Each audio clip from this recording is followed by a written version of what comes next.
Whistle அடிப்பவர்களை தியேட்டருக்கு அனுப்புங்கள், சட்டசபைக்கு வேண்டாம் அப்படின்னு யார் சொன்னா தெரியுமா?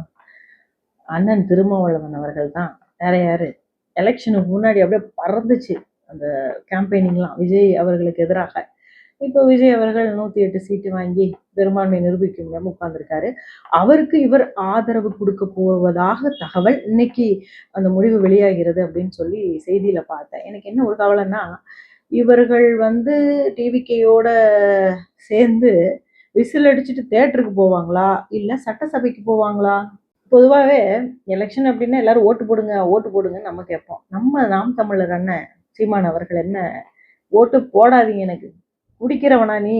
ஓட்டு போடாதயா? இலவசமா பஸ்ல போறாளா நீ? நீ ஓட்டு போடாத. இப்படி ஓட்டு போடாத, ஓட்டு போடாதன்னு சொல்லி நீங்க சொன்னத அப்படியே கேட்டு உங்களுக்கு ஓட்டே போடாம விட்டுட்டாங்களேங்க. நீங்க டெபாசிட் இழக்கிற அளவுக்கு இப்படி ஆயிப்போச்சே. என்ன மாரி கேண்டிடேட்ட நீங்க இறக்குனீங்க? இருந்தாலும் இந்த தமிழக மக்கள் நீங்க சொன்னத அப்படியே கேட்டுருக்க